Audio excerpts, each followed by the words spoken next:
I am Eve, and this is my story.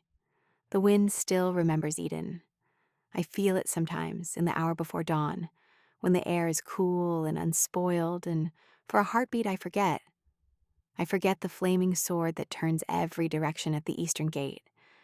I forget the ache in my back from soil that fights me now instead of yielding fruit at a whisper. For one heartbeat, I am only a woman standing in the dark, breathing.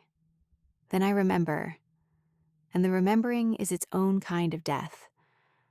I was formed from Adam's side, not from dust like him, but from the bone nearest his heart. And when he woke and saw me, he said, "This at last is bone of my bones, and flesh of my flesh." I did not know shame then. I did not know the word. We walked in the garden in the cool of the day and heard the footsteps of God among the trees, and we ran toward the sound instead of away from it. Can you imagine that? Running toward him, wanting nothing more than to be found. I have spent every year since trying to remember what that wanting felt like before it curdled into hiding. The serpent found me near the tree in the middle of the garden, the only tree forbidden to us, the tree of the knowledge of good and evil. I was not looking for trouble. I want you to know that. I was tending the vines, my hands full of the small daily joys of that place, when he spoke, and his voice was smooth as river stone. Did God actually say, "You shall not eat of any tree in the garden"? I corrected him. I knew the command. God had said we might eat of every tree but one, lest we die. I said so. But he twisted his head and said we would not surely die, that our eyes would be opened, that we would be like God, knowing good and evil. I looked at the fruit. I want to tell you I looked away first, that I fought harder, that I ran to find Adam and warn him. I did not. I looked, and it was beautiful, good for food, a delight to the eyes, desirable to make one wise. Or so I believed in that terrible quiet moment. I reached out my hand. I can still feel the weight of it in my palm, cool and solid, the last ordinary thing I touched before everything broke. I ate, and I gave some to my husband, who was with me, and he ate. Our eyes were opened, not to wisdom, to nakedness, to shame. We sewed fig leaves together, clumsy stitches, because we could no longer bear to be seen, not by each other, not by God, not even by ourselves. And when we heard his footsteps in the garden in the cool of the day, the sound that had once sent us running toward him, we hid among the trees. I remember the bark rough against my shoulder. My breath held so tight it hurt, thinking foolishly that the creator of the universe could not find two trembling creatures behind a fig tree. "Where are you?" he called. Not because he did not know, because he wanted me to answer. He has always wanted me to answer. Adam blamed me. I will not soften that. The woman whom you gave to be with me, she gave me fruit. And when God turned to me, I did the same. I blame the serpent. Neither of us said the words that might have saved something. I am sorry. The curse fell like a physician setting a broken bone, necessary, and it hurt all the way down. Pain in childbearing. Thorns and thistles wrestled from unwilling ground, and death, which had been only a word, became a shadow that would now walk beside every one of my children until it finally took them. But even then, even as he spoke the curse, he clothed us. Animal skins, the first blood ever spilled for us to cover what our fig leaves could not. I did not understand it fully then. I understand it better now, though understanding does not erase the years of grief between that day and this one. Mercy walked beside judgment even on the worst day of my life. I have clung to that thread through every year since, thin as it sometimes seemed. We left the garden together, Adam and I, and behind us the cherubim took their post at the gate, the flaming sword turning, forbidding our return. I looked back once. The trees were still green. The river still ran silver through it. It was still paradise, and it was no longer ours. And it was my fault. My hand had reached out. My teeth had broken the skin of that fruit. I carried that truth into the wilderness of the world, like a stone lodged under my ribs, and it has never fully worked its way loose. We built a life outside the gate. Adam worked the ground that now fought him for every grain of wheat. I learned to grind meal, to weave, to tend the fire through cold nights under a sky that no longer felt entirely safe. And in time, by the Lord's mercy, I bore a son, Cain. I remember holding him, blood and sweat and wonder, and saying, I have gotten a man with the help of the Lord. I thought, perhaps foolishly, that he might be the offspring promised at the gate, the one who would crush the serpent's head. Every mother who has held a firstborn son knows that particular aching hope. Mine was heavier than most, because I knew exactly what had been lost, and I dared to think my son might be the one to win it back. Then came Abel, softer somehow from his first cry. Cain grew restless and quick-tempered, drawn to the soil like his father. Abel grew quiet, watchful, drawn to the flock.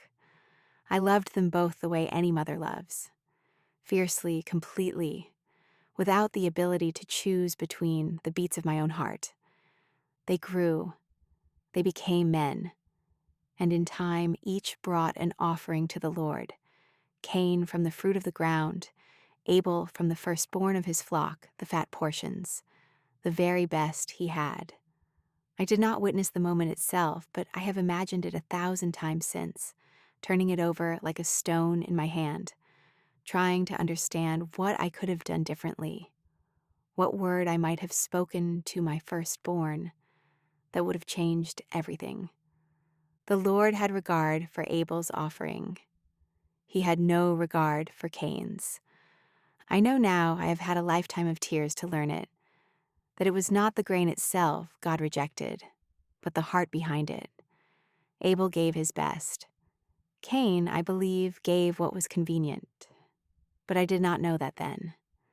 I only knew, from what was told to me after, that my firstborn's face fell, that anger moved into him and took up residence, like an unwelcome guest who would not leave.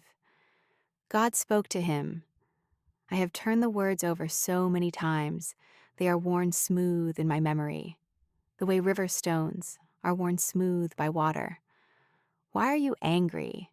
And why has your face fallen? If you do well, will you not be accepted? And if you do not do well, sin is crouching at the door. Its desire is contrary to you, but you must rule over it. You must rule over it. Oh, my son, I wish I had been standing beside you in that field to say it again, to take your face in my hands, the way I did when you were small and your temper flared over some broken toy of reed and clay. Sin was crouching.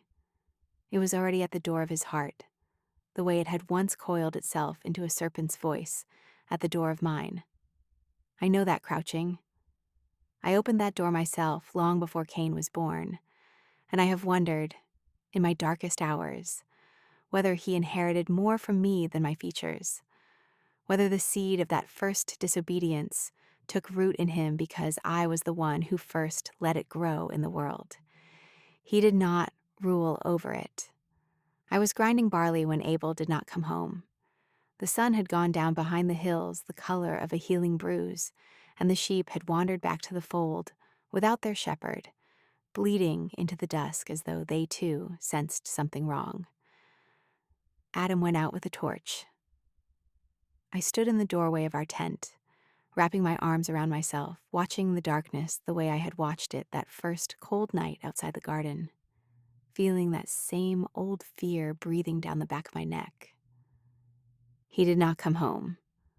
I will not describe for you what we found, only that a mother's body knows before her mind allows the knowledge in, a coldness that starts in the chest and spreads outward, a scream that has no sound because it comes from somewhere deeper than the throat.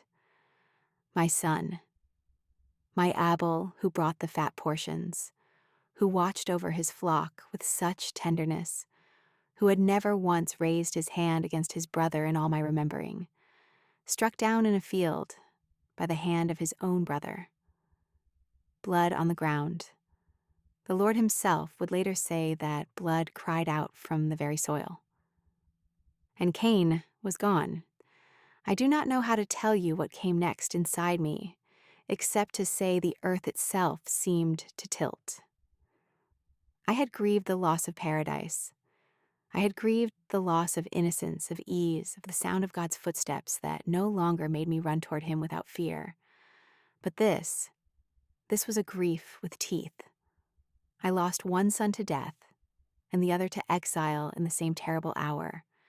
And both losses traced back, I was certain, to the sin I had carried into the world on the day I reached for that fruit. I wept until I had no more water left in me, curled on the ground where I had once knelt to nurse him, and in the hollow of that grief, a single, merciless thought circled again and again. This began with me. If I had not eaten, if I had not given the fruit to Adam, if death itself had never entered the world through the door I opened, would my sons have ever stood in that field at all?